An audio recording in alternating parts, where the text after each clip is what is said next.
twongere tugushimire cyane wowe turi kumwe rero kuri radio ndetse na TV1 no ku mbuga zose dushobora gutambukaho naho mwamuri hose mudukurikira mu Rwanda ndetse no hanze yarwo. Twizera ko mukomeze kugenda mugubwa neza. Ubu naho tugeze muri wa mwanya w'ingingo nyamukuru ya kabiri, aho tuzana ingingo tukayiganiraho tugenda tungurana ibitekerezo.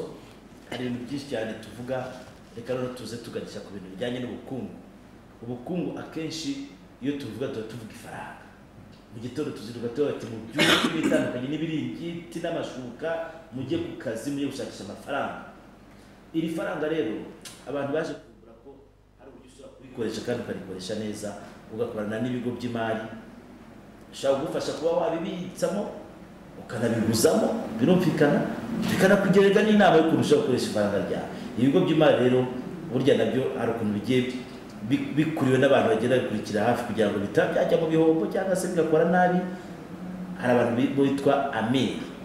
Abantu bo muri Amir turi kumwe nabo hano, turaza kugenda tuganira tureba byinshi cyane, ariko twirinda ikintu gikomeye cyane cy'imyenda y'umurengera. Ibintu tugiye kubitindaho cyane. Abantu bakunda umwenda, ariko ntabwo bagakwiye kuba bakunda umwenda w'umurengera.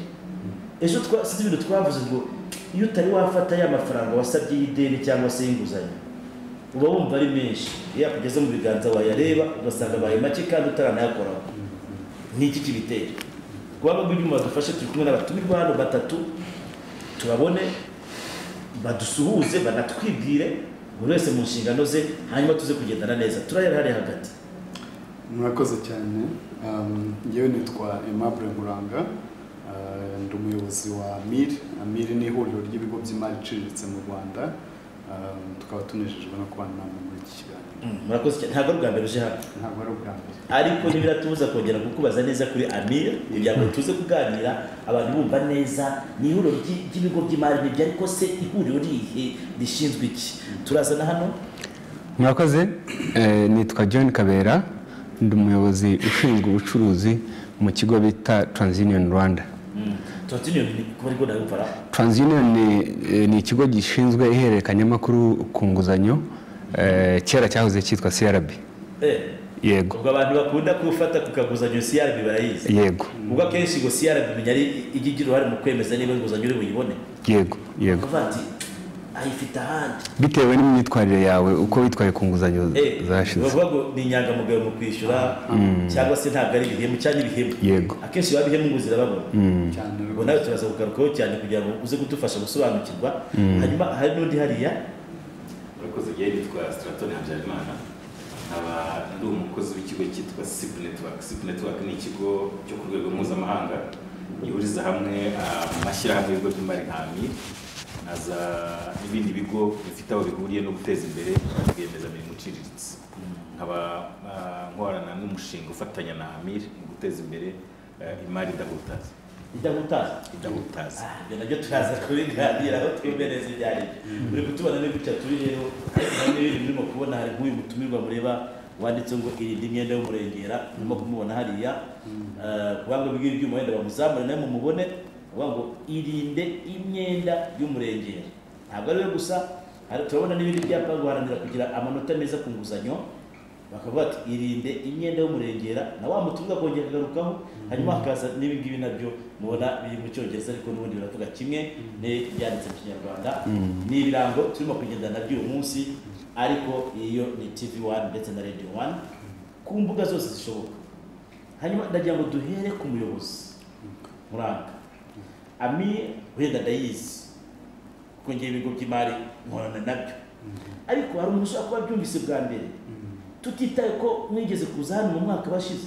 Ongera utumiremo neza Amir ni iki? Murakoze Mutabaruka. Amir ni ihuriro ry'ibigo by'imari iciriritse mu Rwanda. Amir iryo zina ubwaryo ni impine y'amagambo y'icyongereza avuga Association of Microfinance Institutions in Rwanda.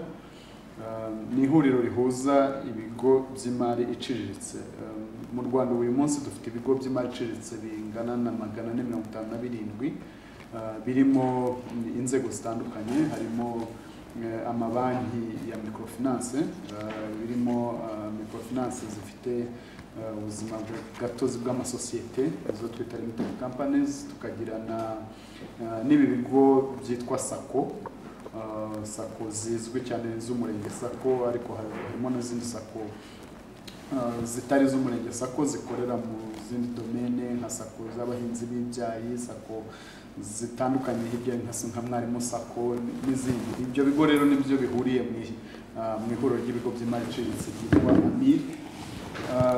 AMIR intego yayo ikaba ari ukuba nk'ijwi ry'ibyo bigo, urumva ibigo 457 kugira ngo ijwi ryabyo ryumvikane, bihurira hamwe muri iki kigo, tukaba dufite izo nshingano zo kubirepresenta no kubivugira no gukora ubuvugizi no kubaka ubushobozi bw'ibigo by'imari iciriritse, ndetse no guhanahana amakuru hagati y'abakora umwuga umwe kugira ngo bamwe bigire ku bandi, abafite icyo bagezeho cyiza, icyo bagerageje bakabona gikora neza muri serivisi zo kugeza imari ku banyarwanda b'amikoro makeya, abafite icyo bagerageje kikagenda neza bagisangiza abandi, abafite imbogamizi ibyo bakirimo kurwana bo bibaza uko babikemura bigire kuri bagenzi babo.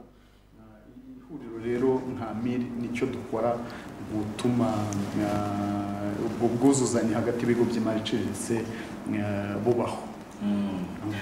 Ariko hari ijambo riri kuvamo biciriritse, yego, kandi akenshi urabwira ati uraciriritse, aba yakubonye kabisa bati umuntu ntari iyo mari iciriritse, ni imari iciriritse, ni ibigo biciriritse, ni imari itariho, ni iki? Ntabwo ari ibigo biciriritse, nta nubwo ari imari itariho, tuvuga ibigo by'imari iciriritse. Imari iciriritse mu zindi ndimi niyo bita microfinance, ni ukuvuga ni serivisi z'imari ariko no zigera kuri wa muturage wa mikoro makeya. Niyo mpamvu iryo jambo riciriritse birimo. Akenshi mbere iyo bavugaga ibigo by'imari umuntu yumvaga amabanki agenewe abashoramari, abanyenganda, abantu banini b'imishinga minini, ariko biza kugaragara ko n'abo bantu ba mikoro makeya, abantu bafite udushinga duciriritse, umuntu ucuruza ku gatanda mu isoko, umuntu ukora, umunyonzi, umumotari, umuntu ukora umwuga utamwinjiza y'amafaranga menshi ariko umwuga umubeshejeho, ko nawe akeneye serivisi zingana n'urwego ariho zijyanye n'ibyifuzo afite, zimubashisha gushyira mu bikorwa imishinga yifuza kugira ngo yivane kuri rwa rwego rutoya abe yagera ku rundi rwego yisumbuye, wenda azanavemo nawe umunyenganda. Ariko buriya nijyari navuga ko imari yagiciriritse, avuga n'uburyo umunyemari iciriritse ni nka nangahe n'abafite. Sinzi ukuntu, kubera ko ubundi ibyo yo kuvuga igiciriritse ni kinini, mu ndimi z'amahanga baravuga ngo biri relative, biterwa bigendana n'amikoro y'umuntu. Sinzi, tugira uburyo tubitandukanya ibigo by'imari iciriritse tubitandukanye n'amabanki mu buryo butandukanye, urebye n'uburyo bikurikiranwa na banki nkuru y'igihugu, amabwiriza bigenderaho, kapitali ibyo bigo bisabwa gutangirana. Tuvuge niba banki isabwa miliyari 5 za kapitali, ikigo cy'imari iciriritse kirasabwa miliyoni 300 kugira ngo gitangire. Niba n'ibindi bipimo ngenderwaho bikurikirana, ukurikirana urwego rw'imari muri rusange agenderaho, usanga bitandukanye bitewe na kategori y'abo baseriva. Ubwo rero kuvuga ngo nangahe ku muntu ku giti cye, harayo wavuga ugasanga ushobora kuvuga miliyoni 1 ikaba nkeya ku mushoramari munini, ikaba nini kuri wa muntu wa mikoro makeya. Ntabwo mbona igipimo. Aho wenda cyasobanutse, wenda ntigisobanutse cyane ariko kirasobanutse.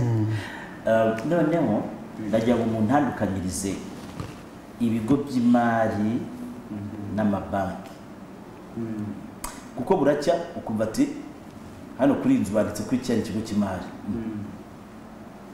wagera hepfo Ikimina, wagera ruguru hari ihuriro ry'abantu runaka bahuriye mu kazi kamwe, bafite ukuntu bahererekanya amafaranga, bashatse babyita n'izina. ubundi ikigo cy'imari ni iki gitandukaniye na banki? Mu kigereranyo wari utanze waruvuzemo banki, ikigo cy'imari iciriritse ndetse n'ibimina. Mpereye aho hasi, ikimina ni uburyo abantu begeranye bafite icyo bahuriyeho bumvikana bakajya baherezanya amafaranga, bakajya bafashanya mu byo bakeneramo amafaranga, bagafashanya kuzigama, bagafashanya kugurizanya, ariko usanga ikimina nta hantu cyanditse, ntabwo bikunze kuba bigira. Noneho ikigo cy'imari iciriritse cyo ni ikigo kiba cyarashinzwe bikurikije amategeko y'igihugu, kikabihererwa uburenganzira na banki nkuru y'igihugu. Ntabwo wafungura ngo utangire kwakira ubwizigame bw'abaturage, utangire kuguriza udafite ubwo burenganzira butangwa na banki nkuru y'igihugu. Ikigo cy'imari iciriritse rero kiba kibanza kuzuza ibisabwa biri mu mategeko agenga uyu mwuga, hanyuma kigahabwa uburenganzira na banki nkuru y'igihugu, kigatangira gukora. Banki nazo bica muri iyo process, nayo yuzuza ibisabwa, nayo igatangira gukora biherewe uburenganzira na banki nkuru y'igihugu, ariko bitewe na serivisi batanga, itandukaniro riba mu ngano ya serivisi n'abakiriya bagana bya bigo. Usanga hafi ya byose serivisi bajya gutanga ni zimwe, izo banki zitanga, ibigo by'imari iciriritse bidatanga ni nkeya, ni nko gutanga wenda sheke, ni nko gukora amatransfer y'amafaranga ari internationali, kujera amafaranga y'amadevize. Ibyo ngibyo bibera mu mabanki, ntabwo bibera mu bigo by'imari iciriritse. Ariko ibindi byo kubitsa no kuguriza, ibyo ngibyo biba hombi mu mabanki no mu bigo by'imari iciriritse. Ariko ugasanga mu bigo by'imari iciriritse wenda amafaranga batarenza aterwa n'ingano y'ikigo ubwacyo, abari ijanisha ry'imari bwite ya cya kigo runaka. Ugasanga wenda mu kigo cy'imari iciriritse wenda ntibarenza miliyoni 10, ntibarenza miliyoni bitewe n'ingano ya cya kigo cy'imari iciriritse, ariko mu mabanki bakaba baguha na miliyari bitewe n'umushinga wawe. Ingano rero niyo itandukanya ubwoko bw'ibyangombwa bafite, ubwoko bwa serivisi bemerewe gutanga, n'ingano y'izo serivisi ku mukiriya umwe. Iryo niryo tandukaniro cyane cyane. Gatubaze noneho Habyarimana, ko dukunda kumva amajwi y'abantu bavuga ati ikigo cy'imari runaka kiratuzengereje, cyaratuzengereje, ujya gushaka amafaranga wenda ntuyabone se, bakavuga ati tegereza igihe iki n'iki, cyangwa se serivisi ubwabo uburyo zitangwamo ukabona zikiri muri analogue, kandi turi kugenda tujya mu buryo bw'ikoranabuhanga riteye imbere. Mwebwe mukorana mute na Amir mu rwego rwo guteza imbere ibi bigo by'imari? Murakoze cyane. Mu by'ukuri icyatumye dutekereza gukorana na Amir ni uko ibyo wavuze nibyo, harimo ingufu zitandukanye, imbaraga, kubera ko ikigo cy'imari gifite amafaranga, gifite ubumenyi, gifite amakuru umuturage adafite. Umuturage nawe akeneye amafaranga, aranakennye, nta nubwo azi amakuru banki ifite, nta nubwo afite ubushobozi cyangwa ubumenyi bwo kuba azi uburenganzira bwe igihe agiye kuvugana n'ayo mabanki. Tumaze kubona rero yuko izo ngufu kugira ngo zibashe guhura, byanze bikunze hakenewe ubumenyi cyangwa se imbaraga, kuzamura imbaraga z'uruhande rumwe rwari twavugaga ko rwari rufite intege nke kugira ngo bajye ku rwego rumwe batangire kuganira. Nibwo hashyizweho umushinga witwa RFL3, Responsible Finance Through Local Leadership and Learning. Uwo mushinga uterwa inkunga na Mastercard Foundation, ugashyirwa mu bikorwa na Amir na SIP Network dufatanije, ariko hazamo n'abandi bafatanyabikorwa nka TransUnion. Uwo mushinga icyo ugamije no kugira ngo ukangurire abantu kumenya ngo iyo uganye ubundi ikigo cy'imari ufite ubuhe burenganzira, inshingano zawe ugiye gushaka iki, ni ibihe wemerewe, ni ibihe wenda usa n'utemerewe. Kuko mukangira bivuze mu buryo bwanjye nabandi ikigo cy'imari urabitsa ukanabikuza, ukaguza, ukanagurizwa. Ariko sigiye kubitsa bakwakira gute, bakwiye kukwakira, bakwiye ni izihe nshingano mu gihe wabashyikiriza umutungo wawe kugira ngo bakubikire. Ibyo nibyo twita imari iri responsable. Imari, ikigo cy'imari kitihutira cyane cyane kuvuga ngo reka twunguke, kikavuga kiti reka twunguke, ariko mu by'ukuri tutanahirika urusyo ku bitugu by'umuturage turi gukorera. Ibyo rero nibyo dufatanya, nibyo tugamije cyane cyane. uwo mushinga n'ibyo ugamije n'ibyo dukora na Amir dufatanye n'abandi bafatanyabikorwa ntabwo ari Amir gusa ariko Amir niwe mufatanyabikorwa w'ingenzi kuri ibyo dukora byose bibira muri Amir cyangwa dufatanye na Amir. Okay, ubwo wenda Amir muyiba hafi wenda no mu mujyanama birumvikana. Amir katugarukeho kuri Amir ubwo CRB turaza ko icyahoze kitwa CRB turaza kuvugana mu kanya. Amir mwebwe mubigenza mute kugira ngo ibigo bitaza kujegajega kuko twagize experience y'ibigo by'imari byigeze kubaho bikajya bitwara amafaranga y'abaturage baragize kuva umuntu yageze Malawi umuntu yigereye Mozambique umuntu yamaze kwigerera Dubai abaturage bari kugera cyo kora ku nzu bahoze bakuramo akabona ari ibyapa byashaje nta kindi gihari badashobora kubona umuntu wabaririye amafaranga y'abaye muteka mutwe mubigenza mute kugira ngo bya bigo mureberera bitazajegajega cyangwa se bitazabi by'abajura. Uburyo bumwe nkuko nabwiye mu nshingano za Amir ni ugukora amahugurwa kubaka ubushobozi bwa bya bigo dukora amahugurwa ku nzego zitandukanye uhereye kuri ba nyir'ikigo bari mu nama ziyobora cya kigo mu nama y'ubutegetsi kugera kuri management y'ibyo bigo kugera no mu batekinisiye tubagenera gahunda z'amahugurwa zitandukanye. Ikindi tukanabafasha gukora ingendo shuri kugira ngo barebe aho ibyo bakibaza aho abandi babigeze uko babikora neza haba ingendo shuri hanze y'igihugu cyangwa mu gihugu hagati ibigo bimwe bikigira ku bindi. Ikindi tugakora ubuvugizi hari igihe usanga wenda bimwe mu bituma mu bibere harimo ibibazo by'amategeko harimo ibibazo by'amabwiriza tukabikorera ubuvugizi ibikeneye kugororwa bikagororwa kugira ngo bya bigo birusheho gukora neza.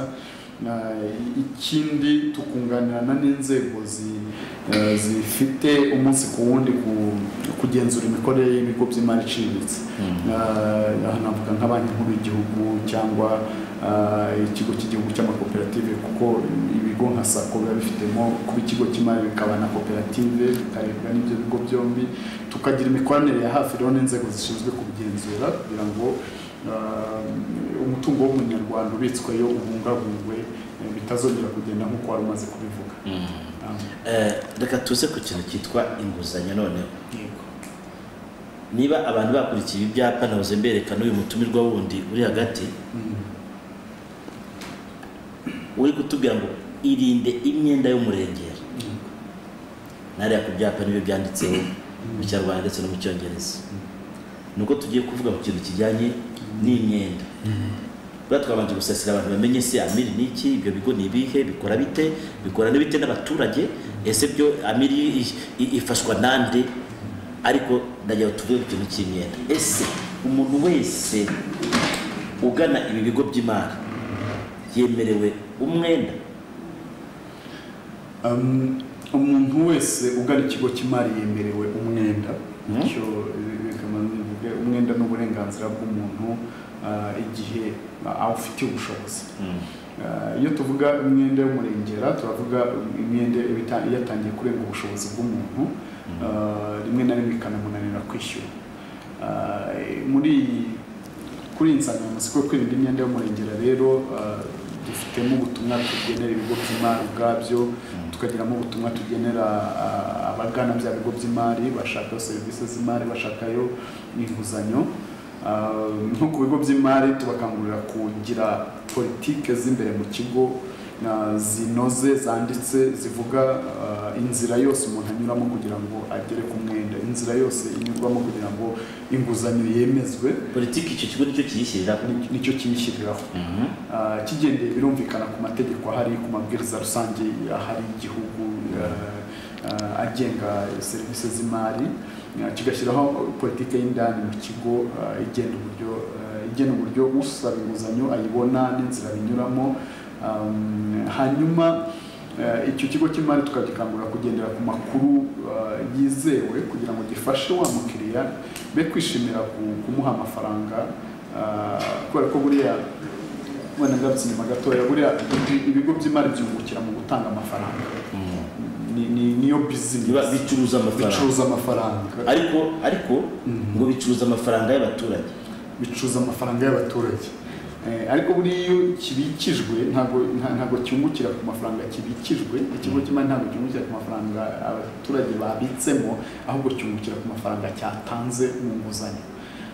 Ayo cyatanze mu nguzanyo tubakangurira yuko batishimira gutanga inguzanyo gusa bakurikiye ya nyungu bazavanamo, ngo bibagirwe ko wa muntu bagomba kumufasha kureba niba atarimo arenga imbibi z'ubushobozi bwe. Hari igihe afata inguzanyo irenze ubushobozi bwe, bikazahinduka ikibazo kuri we ubwe, ku muryango we, ku kigo ubwacyo gihe gitangiye kunanirwa kwishyurwa, noneho no ku gihugu muri rusange, kuko iyo abananiwe kwishyura babaye benshi bihinduka ikibazo cy'ubukungu. Iyo niyo message duha ibigo by'imari muri makeya. Kuba bigana ku bakiriya tubagira inama y'uko bagomba nabo kwirinda imyenda y'umurenge, akabyirinda ate, akabanza nawe akareba ubushobozi afite. Amakuru nkaturuka muri TransUnion akabanza akayamenya, ubundi bamugana ndishyuzwa ibiki nkurikije amakuru ari muri TransUnion. Hanyuma akajya ku kigo cy'imari ari uko abona amafaranga yavanayo ari mu bushobozi bwe bwo kwishyura, kandi agiye kumubyara umusaruro, kongera ubushobozi bwe. Reka tuze kuri TransUnion. Ubwo twageze ku myenda, noneho TransUnion n'ubwo ifite ijambo. Igihe nabazaga nti ese buri muntu wese ugana ukorana n'ibigo by'imari yemerewe umwenda cyangwa inguzanyo? Mwavuze muti yego arayemerewe, ariko amakuru mfite nuko atari buri wese wemerewe. TransUnion hari amakuru nyishakaho n'ibyari umuntu atemerewe inguzanyo. Murakoze cyane. Nabivuzeho dutangira yuko TransUnion ari ikigo gishinzwe ikusanyamakuru ku nguzanyo. Ayo makuru turayakusanya tukayatunganya, buri munyamuryango tukamukorera icyo bita raporo ku nguzanyo. Iyo raporo ku nguzanyo iba yerekana amakuru yawe ajyanye n'inguzanyo zo wafashe ahantu hatandukanye mu bigo by'imari iciriritse, mu mabanki, n'ukuntu wayishyuye, uko wabyitwayemo. Uko kuntu wabyitwayemo rero nibyo bihereza uwugana kukugirira icyizere cyangwa kutakikugirira. Niho hava kwa kwemererwa inguzanyo cyangwa kutayemererwa, bitewe n'ukuntu wabyitwayemo. Dutange urugero, niba waragurije muri sako yawe ya Kacyiru bakaguha amafaranga ntuyishyure, ukaba ufite iyindi nguzanyo yenda yo muri Beka nayo itishyurwa neza. Iyo ufite inguzanyo itishyurwa neza biba bigaragara muri TransUnion, icyo gihe ntabwo uba wemerewe iyindi nguzanyo. Ibyo ngibyo byigeze kubaho mu myaka mbere ya 2010 TransUnion itarajyaho. Umuntu akaba yafata inguzanyo mu kigo cy'imari iciriritse, akajya muri banki, akajya ndetse bigatuma abantu iyo babaye benshi, bituma n'amafaranga banki yacuruzaga atagaruka. Rero ugasanga ibigo by'imari byahombye. Buriya kubona biriya bigo by'imari bavugagaho byahombye, ibyinshi byahombeshwaga n'abo banyamuryango, bagenda bagafata amafaranga ntibayasubize. Ariko bikiriho nuko ayo makuru yose yahurijwe hamwe, habaho raporo ku nguzanyo yawe. Iyo winjiye mu kigo cy'imari, yaba iciriritse yaba ari banki, utanga umwirondoro wawe, bakoresheje inomero y'irangamuntu yawe, baba bashobora kugera kuri ayo makuru yawe yose. Icyo gihe rero iyo ari meza aguhesha kubona inguzanyo, iyo ari mabi bituma icyo kigo cyagusezera kikakubwira kiti rwose turabona n'ubundi wahombeje umuturanyi wacu, ntabwo natwe rero ugomba kuduhombya. Naho rero hari ibintu byagiye bivugwa, uragira umenye ko nabyo ari byo. Yego. Wenda hari ikigo cy'imari cyitwa Mutabaruka, Fidela gifitemo inguzanyo. Hari ikindi kigo cy'imari cyitwa Nkuranga, naho Fidela afite inguzanyo. Hari ikindi kigo cyitwa Habyarimana, Fidela nawe afite inguzanyo. Birashoboka ko abantu atatu umuntu agira inguzanyo? Yego, birashoboka bitewe n'ubushobozi bwawe. Bivuze ko bya bindi tujya twibwira ko niba ufite inguzanyo mu kigo kimwe, si iyi TransUnion ishobora kuzankumira ngo ntazajya gufata imari ahandi. Oya, ntabwo ari byo rwose. Igihe ufite ubushobozi ushobora gufata inguzanyo mu bigo bitandukanye. ariko iyo hariyo utishyura neza icyo gihe nibwo TransUnion ishobora kugaragaza ayo makuru kutishyura neza. Ubundi TransUnion yerekana amakuru yawe uko ameze. Ese ufite inguzanyo zingahe? Icyambere ni uguhera kuri ayo makuru. Niba ufite inguzanyo 3 cya kigo cy'imari kigiye gukora analyse kuri dossier yawe, ni byiza ko kimenye n'izo nguzanyo ko zifite. Abandi hari abifuza kuba babihisha, akavuga ati izi nguzanyo zindi 3 nari mfite reka ndeke kuzideklarara mvuge ko nta nguzanyo mfite. Icyo gihe TransUnion yabibereka. Noneho bamara kubibona kwizo nguzanyo uzifite, bakareba noneho kuri capacity yawe. Ese uhereye kuri capacity ye yakoresha kwishyura izi nguzanyo, asigaje ubundi bushobozi bungana iki ngo yakwishyura iyo agiye gufata. Icyo gihe rero bagakora iyi analyse, bagashobora kuguhereza ingana n'ubushobozi usigaranye. Reka nongere nkubaze kuko aho hantu harimo yakirimo inzitizi. Yego. Tuvuge ko ngiye Mutabaruka, mfite inguzanyo muri bya bigo nakubwiye uko ari 3, kandi ku bwanjye nge numva mfite ubushobozi bwo kwishyura. Yego. Ese byashoboka ko TransUnion nk'indi elema yo ku ruhande yo yabi iri kumenyera ko nge ntabasha kwishyura kandi nge numva ashoboye kwishyura? Ubwo bushobozi burebwa n'abari bakora analyse bo muri ibyo bigo by'imari. Ni ukuvuga ngo niba ba credit officer, yes, bari ba credit analysts, abo nibo babireba. Twebwe icyo dukora tubereka ayo makuru, bo bakayagenderaho bahitamo niba ubushobozi koko babona ubufite, kuko bagera kuri business zawe. Niba uri umucuruzi bareba salary yawe, niba uri umusalariye bareba aho ukura amafaranga hose. Noneho bahereye kukura amafaranga bagakuramo ayo utanga kuri ziriya nguzanyo zo bamaze kubona, noneho bakaba bakugenera asigaye uko wayishyura. Amir, mumfashe numve, ndacyaga ku mwenda w'umurengera muri kibyo wenda numvanye TransUnion bo ntabwo bashobora gutuma umukiriya ajya mu myenda y'umurengera, kuko babibonye bati hari yagiye kubigira gutya noneho ya makuru bakayashyikiriza wenda ikigo cyari kigiye kumuha amafaranga, kikaba cyavuga ati gabanya cyangwa se ayareka, cyangwa se bakanaye kwimatuku. Mwe mukorana mute noneho na TransUnion kugira ngo mubashe kugira inama bya bigo, ariko nzi ko mutanabitegeka? Yego, nibyo. Mukorana mute rero? Imbere wenda yuko ngaruka kuri icyo, reka nsubire inyuma gatoya aho wari umubajije niba TransUnion bivuga niba umuntu adashoboye. Mu bigo by'imari dukunda gukoresha mu cyongereza bita provable income. Niba mvuga ngo hari amafaranga runaka mfite, hari ubushobozi runaka bw'amafaranga mfite nzaheraho nishyura cyangwa nzagira, ngomba kuba mbasha kubigaragaza ko mfite ikibyerekana. Niba aho nyakura niba ari umushahara, icyemezo cy'umushahara, niba ari isoko nabonye iyo kontra n'amabaruwa mparya soko, niba ari ubucuruzi busanzwe mfite ibaruramari, mfite aho nasoreye, mfite ibyerekana bwa bushobozi ndimo kuvuga yuko mfite. Ibyo nibyo bazagereranya, bakabigereranya na ya myenda TransUnion yagaragaje. TransUnion yagaragaje ko mfite imyenda 2-3, ariko ubushobozi mfite gihamya burimo burerekana ko ya myenda nayishyura n'uyu mwenda mushyashya nshaka nkaba nabasha kuwishyura. Aho ibigo by'imari hafi ya byose nuko nguko bikora, bikenera icyerekana igihamya ibyo umukiriya arimo kuvuga. Tugarutse rero ku cyo wavugaga, dukorana dute na TransUnion. Nk'uko wari ubivuze, ntabwo twebwe tutegeka ibigo by'imari, turi ihuriro ritanga inama, ryubaka ubushobozi, rihagararira bya bigo by'imari, ariko ntabwo tubitegeka. Muri uko kububakira ubushobozi tugerageza kuganira tukabereka ibyo bakwiye kuba bitaho. Icya mbere nk'ubu gukoresha amakuru aturuka muri TransUnion byo bisabwa n'itegeko,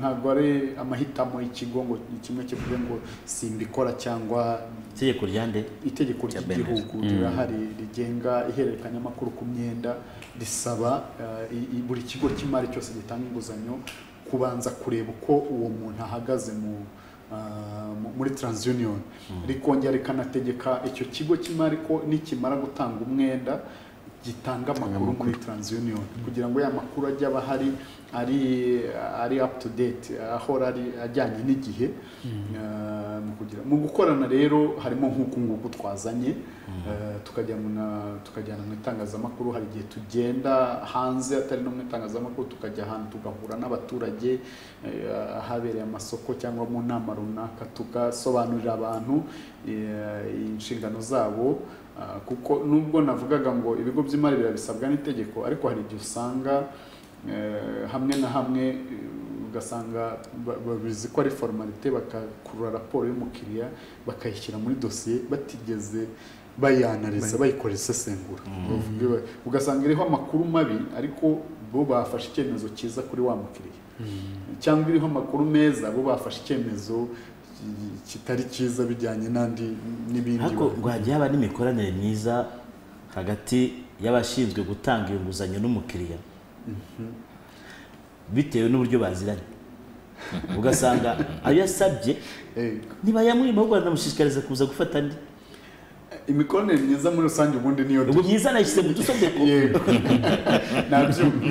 imikoranire myiza ubundi niyo dukangurira ibigo by'imari kugirana n'abakiriya babyo ariko iyo wavugaga igendeye ku masantima ku marangamutima ku cyene wabo bakaba bakwirengagiza ibyo bakabaye bitaho ibyakabaye bituma uwo muntu yimwa amafaranga bakabyirengagiza ugasanga umuntu yaragezemo imyenda y'umurengera cyangwa yambuye ibindi bigo nka bingahe yatanze sheke zitazigamiwe hirya no hino bakabirengaho bakamuha inguzanyo kubera umubano wihariye icyo ngicyo ni ikosa rihanirwa naho bigaragaye twebwe ntabwo dukora ubugenzuzi ariko abakora ubugenzuzi aho babigaragarije abakozi babigizemo uruhare barabihanirwa ariko na za sako zirimo yego ziri mu bigo by'imari biciriritse cyane rwose mukorana nazo zirimo mu bo dukorana nazo zirebwa n'aya mategeko turimo kuvuga reka tugaruke hano dukurikije ibisobanuro duhawe n'amakuru tuba dufite kuko ntabwo turatembera ntabwo dukorana n'ibyo bigo twicaramo natwe ku murongo nk'uko n'abandi bicara ku murongo buryo wicaye ku murongo hakura amakuru menshi mwebwe nk'abafatanyabikorwa ba Amir mwaba nibura munagerageza gutera intambwe mukamanuka muri bya bigo mukajya kwirebera niba bwa bufasha muha Amir hari umusaruro butanga cyangwa mugendera ku makuru muhabwa na Amir nyine nka wa mufatanyabikorwa ubegereye ariko babandi basi mukamubaretse gatoya nkunze icyo kibazo mbajije kubera yuko mu by'ukuri ntabwo ushobora kumenya uko bihagaze utamanutse aho hasi ugendeye ku makuru ibigo by'imari biguha hari ukuri utamenya kimwe mu byo dufasha Amir harimo uburyo bwo gufasha Amir kuba yabona ubushobozi bwo kumanuka hasi koko ikamenya amakuru yo mu baturage bagana ibyo bigo by'imari kandi amakuru yizewe urugero natanga Amir buri gihembwe ikora ibyo bita mystery shopping ni iki ifata abantu bakajya mu bigo by'imari bakagenda nyine nk'abakiriya basanzwe bakitwara nk'abakiriya ukagenda umeze nk'umuntu ushaka kwaka inguzanyo cyangwa ushaka gufunguza konti ukareba uburyo ki bakwakira n'amakuru baguha mbese ubwo muri ba maneko mbese ukaba maneko ba bantu rero iyo bavuyeyo bakora raporo iyo raporo tuyishyikiriza Amir nayo ikashyikiriza abanyamuryango bayo uruhare rwacu dufatanya na Amir guhugura abantu kugira ngo bagire ubushobozi bwo kuba bakora ikintu nk'icyo urundi rugero naguha duheruka gukora ubushakashatsi bwagutse cyane twise client voice dufatanyije n'abandi bafatanyabikorwa ijwi ry'umukiriya ho twaragiye tuganira n'abakiriya bo ubwabo tubabaza uko ibintu bigenda batubwira ubuzima babayemo mu mikoranire yabo n'ibigo by'imari ibivuyemo tubigaragariza yaba Amir yaba abandi bafata ibyemezo nka Beneri cyangwa se abandi bafata ibyemezo tugerageza mbese gukora ku buryo koko tutumva uruhande rumwe ariko iyo bimaze kugaragara iyo hagaragaye ahantu haba hakiri icyuho ntabwo tugarukira ngo dufasha Amir kuba yatanga n'ubushobozi nk'ibi turi kuvuga bya bindi twarimo tuvuga byo gusesengurira inguzanyo kugira ngo urebe niba koko umuntu afite ubushobozi bwo kwishyura ntabwo ari ibintu byoroshye ni ibintu bisaba kuba bafite ikintu cyo kwifashisha kigaragaza koko bwa bushobozi ukuntu bivuga mu Kinyarwanda no kumenya gukoresha iyo tool, kumenya gukoresha kwifashisha icyo gikoresho kugira ngo usesengure ya makuru ufite, none ufata icyemezo ushingiye ku makuru nyayo yizewe. Amahugurwa rero Amir itanga akenshi biba bikeneye abantu babifitemo ubumenyi. Dufasha rero Amir gutegura abantu bafite ubwo bumenyi, bakamenya gutegura abantu bagana ibigo by'imari, gukora ubwo busesenguzi. Ikindi urugero naguha nuko muri rusange ibigo by'imari nabyo biba bikeneye kumenya uko bihagaze mu gukubahiriza amabwiriza ajyanye no kugira ngo nyine wa mukiriya arengerwe. Ubu rero Amir muri wa mushinga narimo nkubwira twayifashije gushyiraho nk'agakangara karimo puri y'abakonsulta, agakangara karimo abafasha myumvire bafite ubushobozi bwo kuba bagenda bagahugura abo bantu b'ibigo by'imari. Bakishyurwa nande?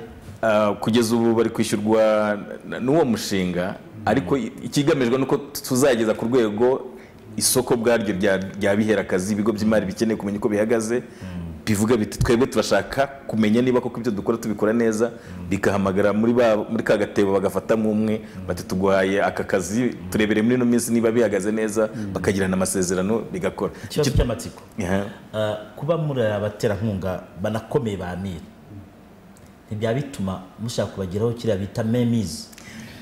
Urakoze cyane. Bagushaka kubatwara uko mu byumva, muvuga ati nimuzana n'amagambo turakuramo inkunga yacu. Urakoze cyane. Nge numva icyo kibazo wenda nagiharira Emma urakaza kugisubiza, ariko kugira ngo bidakunda iyo memizi mbese tuyirinde, nta cyemezo na kimwe dufata twebwe muri ibi byose dukora turi nk'abajyanama bahanze. Ntabwo murobinga muciye ku ruhande bati murabifata gutya, kireka ahubwo ari ukurobinga kugira ngo tubongerere ubushobozi burenze ubwo bari bafite. Naho kurobinga mu bijyanye n'ibyo bagomba gukora ibyo turabyirinda. Tubirindwa n'amahame dusanzwe tugenderaho, dufite amasezerano yanditse, dukurikiza uko amasezerano yanditse. Uruhare rwacu nko kuba ubajyanama aho babikeneye, kuba twabahuza n'abandi wenda barenze bari hirya y'igihugu, ariko ubundi mu bijyanye no gukora ibikorwa Amir ifite uburenganzira busesuye mu gushyira mu bikorwa. Dupfa kuba twumvikanye igikeneye gukorwa kugira ngo n'aya mafaranga yindi twahawe n'umuterankunga tuzerekane ngo dore ya mafaranga icyo yakoze niki. Okay, katugaruke kuri TransUnion. Abantu barita bumva CRB, n'abantu bakoranye n'amabanki cyane CRB, babonye ko bayimbwiye CRB kandi babandi babuze abantu kwifatira akaguzanyo. Reka tugaruke hano. Ndagira ngo nkamwe mukora muri biriya byo kugenzura neza no kumenya amakuru ajyanye n'abashaka inguzanyo, utubwire ni ryari twavuga ko umuntu yamaze gufata umwenda w'umurengera? Kuko mwabibonye ko ashaka kufata byo ndivuga ko mwabikumira, ariko se ntibyari mwakomeza uyu yafashe umwenda w'umurengera ntabwo azabivamo. Ibyo rero tubibonera ku myishyurire yawe. Ni ukuvuga ngo iyo wafashe imyenda itandukanye utangira no kuyishyura. Uko wayishyuye rero hari amakuru y'inzego ebyiri tugira, hari amakuru meza, hari amakuru mabi. Amakuru meza niyo wishyura inguzanyo yawe neza. Ayo ni amakuru meza agufasha kugira ngo n'ikigo cy'imari uzagana ubutaha kizakugirira icyizere kuko wishyuye neza. Amakuru mabi rero ni aya makuru yo kuba utishyura inguzanyo yawe neza, ni amakuru y'uko watanze nka cheke zikabouncing. Ayo makuru yose yerekana yuko unaniwe. Kwa kundi umuntu agenda afata cheke zitazigamiye ahereza abantu, kwa kundi umuntu repayment yawe igihe cyo kwishyura kigera ugatangira kurenza, ukazavaho ukagera mu minsi 30 ukagera mu minsi 90, icyo gihe uba wananiwe pe. Ayo rero ayo makuru niyo dusangiza abanyamuryango ibigo by'imari.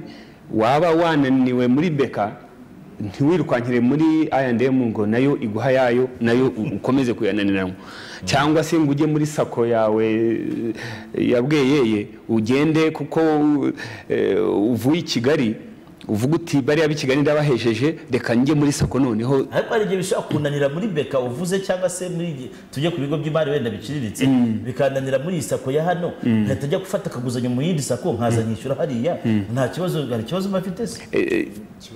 Kiba gihari kuko buriya kwishyura akenshi ni umuco.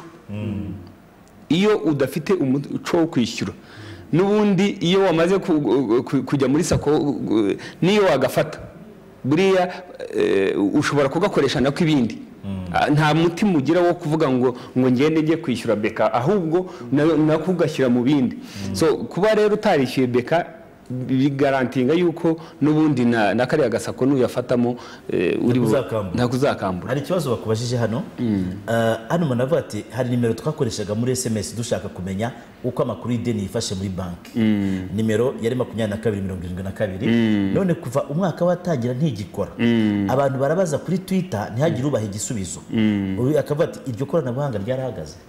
Iryo koranabuhanga rero turimo kurivugurura ni product yacu twitaga menyesha bwari uburyo wohereza nomero y'irangamuntu yawe kuri 2272 bakaguhereza amakuru yawe bakaguha raporo yawe ku nguzanyo. Turimo kurivugurura rero turashaka kurishyira ku buryo bugezweho bwo bita USSD niyo mpamvu muri iki gihe ritarimo gukora ariko tuzongera tugaruke hano igihe kimwe tubabwire ko ryasubiyeho ndetse ryasubiye ku murongo rinavuguruwe riri mu ikoranabuhanga rigezweho ry'iki gihe. Undati mbariza bwana Straton ati muri gahunda bafatanya ibikorwa ba Amiri bateganyiriza Amiri muri ibi bihe abyo gwanga n'ingaruka z'ubukungu za COVID-19 baba bateganya gufasha microfinance mu kuba bakorohereza abakiriya gufata inguzanyo ku nyungu iri hasi dore ko kuri ubu zikiri hejuru 21 kugera kuri 30%. Mu by'ukuri ntabwo ndi kuvuga yuko twatangiye kubikora kugira icyo tubikoraho ariko muri aka kanya turimo turatekereza na Amiri cyashobora gukorwa cyane cyane tugendeye ku mahirwe ahari mu gihugu. Muribuka yuko ubuyobozi bwashizeho ikigega cyo gufasha ibigo by'imari bifite byahuye n'ibibazo urumva ko hazajyamo n'abakiriya babyo harimo za entreprise ziciriritse ibigo biciriritse. Icyo turi gukorana rero na Amiri ubu ngubu no gutekereza ngo ubu hakorwa iki cyane cyane ko tugikusanya amakuru yo kumenya nyine abashegeshwe na COVID ibigo byashegeshwe na COVID. Umuntu yatekereza ko hazaba revision wenda y'inyungu bakabateka tuyigabanureho gato y'abantu bazabashe kuyi Amiri mu by'ubundi nkuko yarabivuze hari ikigega cyashyizweho cyo kuzahura ubukungu muri bihe bya COVID na microfinance zifitemo agace kazigenewe muri icyo kigega rusange igihugu cyashyizeho kandi ku mishinga mito n'iciriritse inyura mu bigo by'imari iciriritse izagera kuri ayo mafaranga aciye muri icyo kigega inyungu izaba iri hasi n'amafaranga afite kondisiyo ariko umuntu uzayageraho inyungu ye muri kondisiyo zihari nuko itarenza 8%. Ariko ku yandi mafaranga inyungu iracyari yayindi yari hasanzwe gusa muri ibi bihe bidasanzwe nk'ibingibi bya COVID-19 icyo dukangurira abagana ibigo by'imari abakiriya babyo no kwegera ibigo by'imari wagizweho ingaruka washegeshwe hari wabaga afite ibintu akora bikahungabanywa n'ibi bihe bidasanzwe turimo uwo nguwo tumugira inama y'uko yegera ikigo cy'imari. Ikindi tubagiraho inama nuko hariho umva hagiyeho uburyo bwo korohereza abantu kuvugurura amasezerano bijyanye n'ibi bihe bijyanye n'ubushobozi umuntu asigaye afite n'umuntu utaragizweho ingaruka umuntu wakomeje gukora umuntu watangaga za serivisi z'ingenzi zakomeje no gukora cyagiye abantu bari mu rugo ugasanga nawe aravuze ati mahirwe yo kugira ngo tuvugurure nigize inyuma igihe cyo kwishyura ati mahirwe nangerekanya afate. Abo ngabo tubagira inama y'uko umuntu ugifite ubushobozi bwo kwishyura akomeza akishyura nk'uko bisanzwe ariko wagizweho ingaruka we akagenda akegera ikigo cy'imari bakumvikana ubushobozi asigaye afite n'uburyo bavugurura amasezerano kugira ngo bijyane n'ubushobozi bwe. Ubu ikibazo turajya tuvuga cy'umuturage murajya mugikora commentaire ngufi kugira ngo tubone nuko dufata ikindi. Nigeze kuvuga ni ese mfite nafata inguzanyo muri iyi microfinance nkayifata na hariya mu mbya ko bishoboka. Yego. Hano umuntu yasabaza ikibazo bishobora kuba yarahuye nacyo ati banki ufite credit ahandi ukabagana bakubwira ko bidashoboka ahubwo bakagusaba ko babanza bakagura credit yawe yo muri iyo banki kuko ngo bitemewe kugira credit ebyiri. Umuntu yakibaza TransUnion yenda nkozeho commentaire kereka abantu babasarariye kuko abatanga ingwate z'umushahara ntabwo ikigo cy'imari cyakwizera kuzakishyura umushahara wawe unyura mu yindi banki. So niyo mpamvu rero bagusaba yuko ugira umushahara wawe unyura kuri konti yabo. Ariko abacuruzi bo barabizi ko bafata inguzanyo mu bigo bitandukanye, ubwo nguwo yenda ingwate yatangaga ni umushahara we. Niba nicyo nakongeraho nuko mu by'ukuri nubwo turi kuvuga gutyo, hari n'ibigo ubwabyo byigirira amapolitiki yabyo, amabwiriza bigenderaho. Hari ibigo nzi koko bitemera gutanga inguzanyo igihe bazi ko ufite inguzanyo ahandi. Urumva kugira ngo wemere inguzanyo muri icyo kigo gifite amabwiriza nk'ayo kigenderaho, nuko nyine kibanza kugura ya nguzanyo rusanzwe mu kindi kigo. Ariko henshi barayigura pe bataragendeye ku mushahara. Yes, ariko ibigo byinshi ni birebera kuri bwa bushobozi twarimo tuvuga. Niba basuzumye bagasanga ubushobozi bufite kuba ufite inguzanyo ahandi ntacyo bari babwiye. Gusa nzi ko hari ibigo kandi bitari bike bifite amabwiriza yo kuvuga ngo niba ufite inguzanyo ahandi, mu rwego rwo kugira ngo byirinde bwabyo, niba ufite inguzanyo ahandi, twebwe durahitamo kuba nta yindi nguzanyo twaguha. Ni amakosa? Nkeka ko atari amakosa, biterwa nyine n'uburyo babikora. Niba ikigo koko cyasuzumye ubushobozi bwawe bagasanga ubwo bushobozi bwo kwishyura ukibufite, nta mpamvu ugiye numva bakwima inguzanyo. Ariko niba bo kugira ngo birinde barashyizeho amabwiriza yo kuvuga ngo twebwe ntituzajya dusanga umuntu afite inguzanyo ahandi, kugira ngo tutamushyiraho rwa rusyo twarimo tuvuga, reka tumworohereze, twere kumuha inguzanyo abanza yishyura iya mbere, cyangwa dufashe atubwire tuyimugure, tumufashe kuyishyura, tumuha ayandi akeneye. Nge numva ni uburenganzira bw'icyo kigo, ariko icy'ingenzi nuko bagomba kubisobanurira abakiriya bakabyumva neza, bakabisobanukirwa. Reka turebe kuri ibi nabyo murabivugaho. Uyu aravuga ati twari twibajije tuti ni iki cyaba gituma abantu bakunda gufata inguzanyo z'umurengera, tukanibaza se byaba bigira izihe ngaruka. Uyu aravuze ati nta muntu utaguza, kereka ahubwo kwibeshya ukaryoshya mu nguzanyo wibwira ko uzishyura inyungu. Hari abantu bafata inguzanyo agahita ajya kuyarya cyangwa se akayakoresha icyo atayasabiye.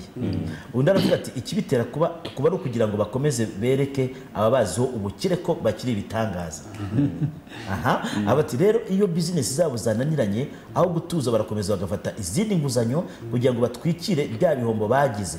Gusa byose biterwa n'ubwemezi gusa. Ingaruka nuko birangira ibyabo bitejwe cyamunara, n'imanza kuri bamwe na bamwe ntizabura kuko ubwishyu buba butangana n'imitungo batanzeho ingwate. Uyu akagira ati hari n'abahunga igihugu kubera isoni, ukumva ngo bagiye gucururiza aha n'aha kandi ari ukwihisha ahubwo. Icyo kintu murakizi? Ngira ngo uwo muntu yabisobanuye neza cyane uko abivuga. Icyo kibazo niko kimeze.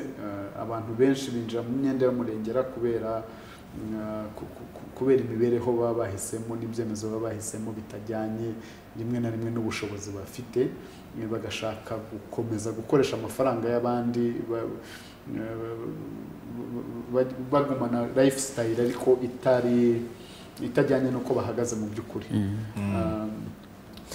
Hari undi hano aravuga ati iyo ugujije muri sako bakata 10% yo kuzigama, bakuraho 7% y'ubwishingizi, 5% yo kukwigira umushinga. Abaje gusura ingwate, mwumve neza, ubaha ikaze ya byeri n'inyama utegetswe guteka. Niba ugujije 800 ugeza mu rugo 600, mutubarize nta karengane kandi yose usinyira kuzayishyura. Ibigo byanyu ko numva rero uko bivuze, hariho ibyo twemeranyaho.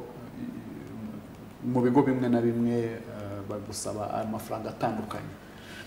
Muri ya mari dahutaza mugenzi wanjye muri CP igeze kuvuga, icyo tubasaba ni disclosing, kwerekana ayo mafaranga yose atandukanye bazakata umuntu akanayamenya hakiri kare mbere yuko afata icyemezo cyo gukomeza gukorana n'icyo kigo cy'imari.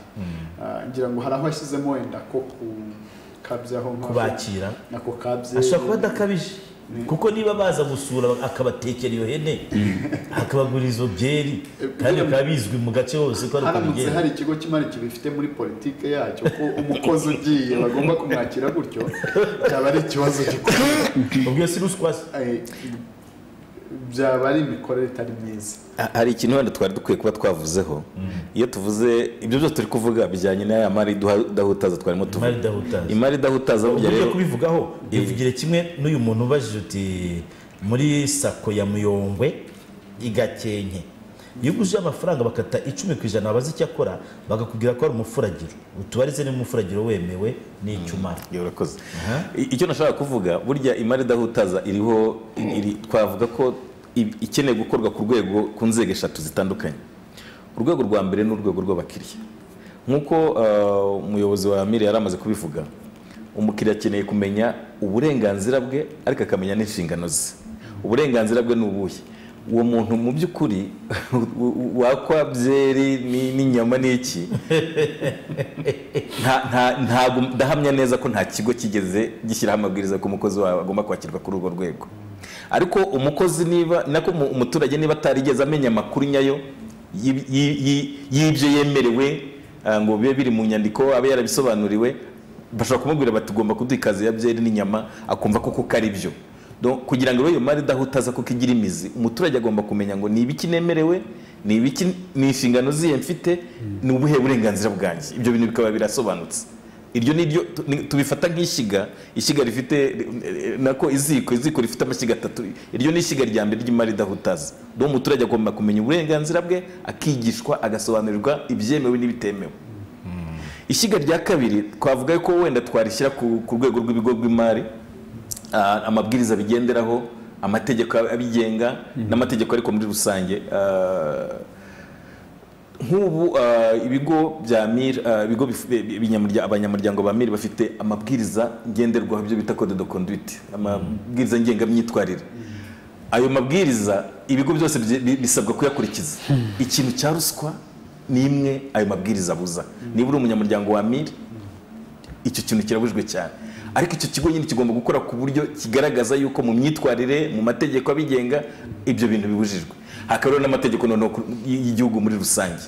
Amategeko yo mu gihugu muri rusange mu by'ukuri hari ayarwanya ruswa, hari agaragaza ko inguzanyo zitangwa. Tugarukire kuri icyo ngicyo imifuragiro n'icyo byose byemewe. Buri kigo cy'imari kiba gifite tarifu. Amabwiriza yandi twarimo tuvuga imari dahutaza anasaba yuko ikigo cy'imari kigomba kugaragaza iyo tarifu, ikaba imanitse umuntu yinjira akamenya ngo niba sabye serivisi runaka dore ibyo nzatanga, dore ibisabwa kandi ukabimenya mbere nk'uko umuyobozi wa MIR yari yabivuze. Nkeka rero yuko umuturage uramutse usanze hari ahantu baguca umufuragiro w'10 bakagusaba yandi yo kuzigama ngo 10% bya bintu byose wa wundi yigeze kuvuga, uburenganzira bwawe buvuga ngo niba usanze ibyo bintu biguhenda, kuki utajya kureba ikindi kigo cyegeranye n'icyo cyangwa gikora muri ako gace ukoreramo wenda gifite ibiciro biri hasi kurenza ibyo. Reka mfatire kuri iryo jambo. Aha baraguhenze ugiye ku kindi kigo, ariko ubundi umuturage ikigo akorana nacyo ni hahandi abitsa, none arajya ku kindi atabitsamo. Icya kabiri hari ijambo tumenyereye. Ejo twakoze ku ikiganiro ku bintu bijyanye na za banki Lambert. Abantu bavuze amagambo menshi igituma bajya muri Lambert ko abenshi bari guhunga baba Jean de Credit amwiherana mu birakavuga atayange arimo nangaye. Iyo jambo ibya byose murarizi muri abanyamabanki. Iryo jambo rivugirwa mu byumba ati ayange arimo nangaye. Waba utabivuzemo akamukereza cyangwa se ukabura aho gusoka jya uri burasiragira ukazarinda maguru ashya utegereje inguzanyo.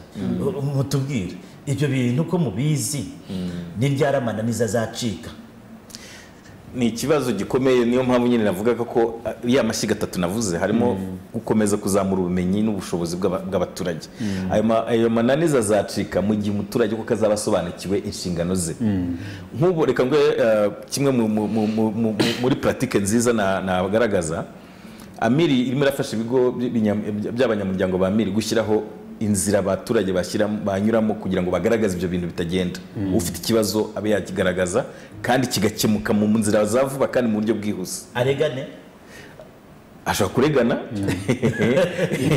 cyane tuzite kuregana, ariko aho nuko claiming uburenganzira bwawe ntago ari kuregana. Urumva igihe wahohotewe ugomba kugira kubariza. Igihe rero iryo hame ryo kuvuga ngo niba urenganye wumva warenganye dore ahantu ushobora kubariza kandi ibibazo koko bigakemuka bikigwa bigakemuka bikaba umuco, ibyo bintu bizahita bicika. Nge nkeka yuko Amiri iri mu nzira nziza nibikomeza, ahubwo iyo mico yose turi kugenda yumva ibyo by'amahene n'icyo zose nge nkeka ko bizacika. Ariko birasaba ko buri muntu agira mu ruhare. Reka tuvugane na Amiri. Mwebwe mbafata nkaho muri hejuru mushinzwe kureberera udushami tugiye tubashamikiyeho, ariko wenda mudafite ubushobozi bwo kuba mwabwira ati kora iki n'udakora iki turakugera gutya. Ese ko namwe nkeka ko ayo makuru muyazi yuko abaturage bashobora kunanizwa cyangwa se gukururirwa mu gufata ya myenda y'imirengera kubera ko hari icyo bemeranyijweho n'abashinzwe gutanga inguzanyo? Mukora iki ibyo bintu bicike mwebwe nka Amiri, kuko umuterankunga afite ibyo yavuze, ariko mwe nka Amiri noneho n'uburyo mbere ko bigera ku muterankunga mwabugi kuba mwebwe mwabisoje ibyo bintu, mukora iki? Icya mbere harimo ibiganiro nk'ibi ngibi bikangurira abaturage uburenganzira bwabo, kwigisha abaturage uburenganzira bwabo. Hari ibyo dukora bya financial education, kumenyesha umuntu ibijyanye n'uburenganzira bwe n'imikorere y'urwego rw'imari. Icyo ni kimwe, umuntu akamenya yuko guhabwa inguzanyo atari amahirwe, atari ibintu akwiye gutangira ruswa, atari ibintu akwiye gutereta cyane. Umuntu akamenya ko ari uburenganzira bwe, kandi ko ikigo kimwe niba kitamushubije ari bujye ahandi. Niba umukozi atangiye kumusaba ibidasabwa, amusaba kumutekera inyama n'ayo mabyeri, akwiye kumenya ko wa mukozi nawe afite abamuyobora ashobora guhamagaraho. Muri Amiri ubu twashyizeho nimero umuntu ahamagaraho itishyura, ushobora kutugezaho ibibazo ufite mu kigo cy'imari, tukagufasha gukurikirana uko cyakemuka. Ngira ngo badukurikiye ni 112 ushobora kwihamagaraho ikibazo umuntu afite, tukabasha kugikurikirana ku buntu, ntabwo yishyurwa. Iritaba se basi, kuko muri TransUnion bavuze ko hari abantu bandika ntibasubizwe. Ntabwo mufite umuntu ushinzwe ikoranabuhanga? Turamufite turanasubiza, ariko ubwo ako yenda wasanga ari ikosoje. Tugana ku musozo, mbere ko tugana ku musozo wenda kabanze gato kuri TransUnion, hari akabazo nigeze gutekereza kukubaza. Twavuze tuvuga umwenda w'umurengera, abantu bakumva umuturage uza kuwusaba, ariko tuzi ko ibi bigo kimwe n'amabanki hari amafaranga burya bitemerewe kurenza mu gutanga inguzanyo. Ese nta bigo mujya mubona mwebwe nabyo byaratanze umwenda w'umurengera urenze ibyo yandi byemerewe? Nimuvuga ko ntabyo, ndaza guhakanya, kuko mu makuru tugiye tubona hari aho tugera abaturage bagiye gusaba amafaranga yabo bakayabura, bakavuga ngo ikigo cyarahombye ko cyatanze amafaranga menshi, umutegereze turimo kwisubiza yagiye hanze. Ibi bintu mubibonamo? Ayo mabwiriza rero atangwa na Banki Nkuru y'Igihugu. Banki Nkuru y'Igihugu ni nayo igenzura imikorere y'ibyo bigo, niyo ibizi amafaranga ntarengwa iba yarasetinze, inakora ibyo bita periodic audits kureba yuko ayo mabwiriza yashyizweho nayo yubahirizwa. So twebwe rero aho ntabwo tugerayo. Abaturage gusa bigo mu bireba iyo byabaye umuntu ashobora kujya muri systeme yacu akabibona, cyane cyane uzi itegeko icyo rivuga, amafaranga banki itagomba kurenza cyangwa ikigo cy'imari kindi.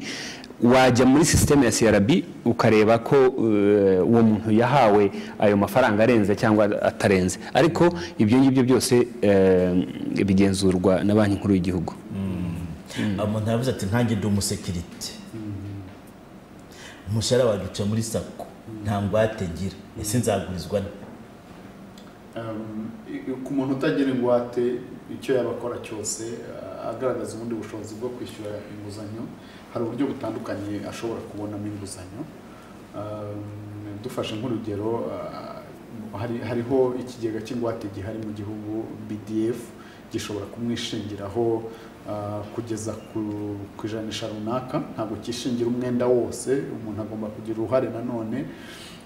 Rwa ruhare rutoya tuvuge niba icyo kigega cy'ingwate kishingiyeho nka 75% 25%, umuntu agashaka imitungo yimukanwa yindi ashobora kuba afite. Ashobora kuba afite intebe zo mu nzu, ashobora kuba afite igare cyangwa indi mitungo yimukanwa, akaba yayitangaho ingwate, yanguzanya inguzanyo akabasha kuyibona.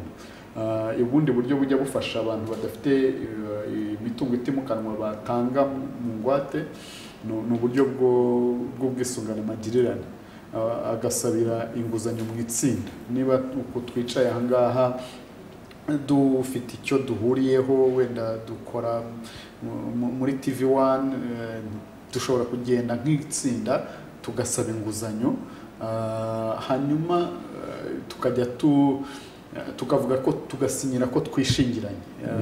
Ngewe natangira kugorana mu kwishyura, mukaza mukankebura. Ikigo cy'imari kikavuga kiti yasinyiwe na Mutabaruka na John na Strato, hanyuma ubwo nkuranga atarimo yishyura, reka tuhamagara abangaba, namwe mukabona ko ntangiye kubanduza isura itari nziza mukankebura.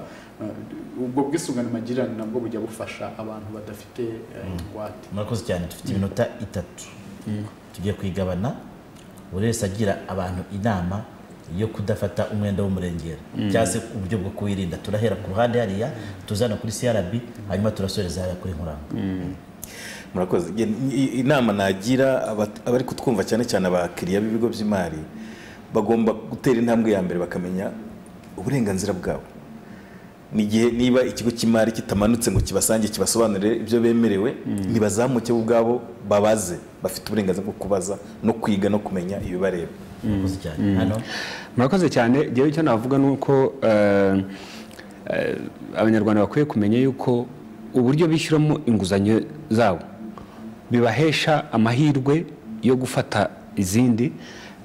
Tubakira amanota twise amanota ku nguzanyo cyangwa credit score. Ayo manota rero iyo wishyura neza agenda akura, aba meza, bityo bigatuma ibigo by'imari bishobora kugirira icyizere cyo kuguha amafaranga ubutaha. Rero iyo utishyuye neza, hajemo ya myenda y'imirengera, bituma amahirwe yawe yo kubona inguzanyo ubutaha agabanuka.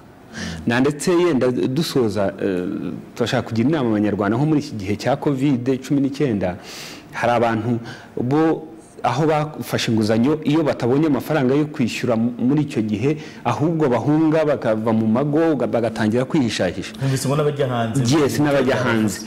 Buriya rero banki cyangwa ibindi bigo by'imari ntabwo ari inyamaswa ngo niba utishyuye ngo wirukanke uhunge, ahubwo wayigana ukayereka uburyo ubucuruzi bwawe cyangwa akazi kawe kagize ibibazo, mukanicara mukaganira uburyo wabishyura, cyangwa batanga na grace period, batanga igihe cyo kwihanganira, aho kugira ngo uhunge wahitamo ubwo buryo bwo kubagana mukaganira. Nkuranga rero gusoza iminota bari bayimaze n'ubundi gukoresha mike isigaye, hanyuma dusoza. Murakoze cyane.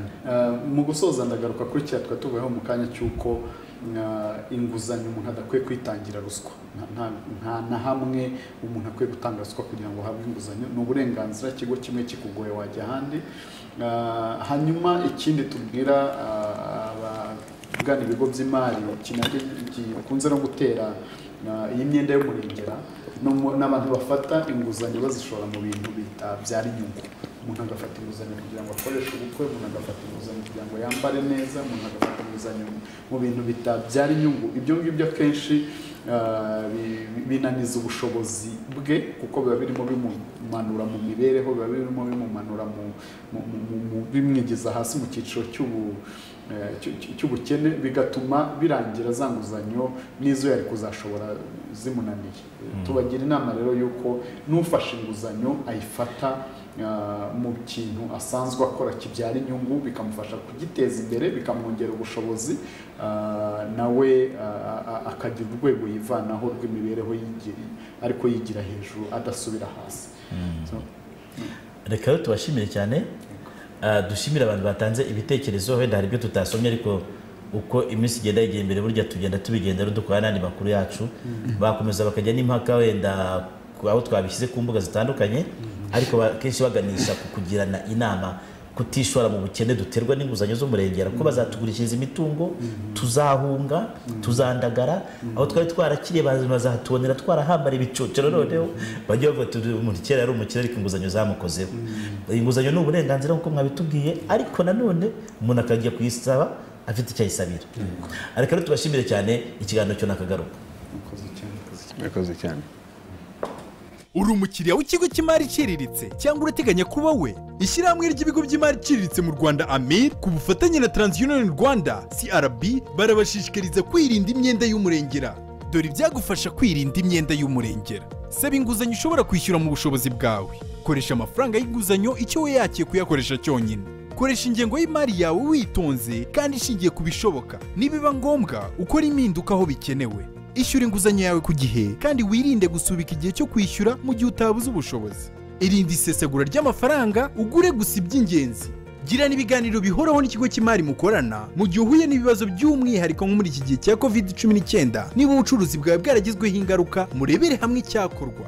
Ibigo by'imari iciriritse n'abakiriya babyo birasabwa kwifashisha amakuru atangwa na TransUnion ku nguzanyo ndetse no mu gutanga inguzanyo bashingire ku manota credit score agaragaza ubushobozi bwa buri mukiriya mu nguzanyo. Ubu buryo bwagaragaje ko iyo bukoreshejwe neza, ibigo by'imari byirinda ibihombo bigakomeza ingamba byihaye byo guteza imbere abanyarwanda, n'abakiriya babyo bagashobora gufata inguzanyo iri mu bushobozi bwabo, bityo bakirinda imyenda y'umurengera. Ku bindi bisobanuro wahamagara 11 22. Ubu butumwa mubugejejweho n'ihuriro ry'ibigo by'imari iciriritse mu Rwanda AMIR na TransUnion Rwanda ku bufatanye na SIP Network.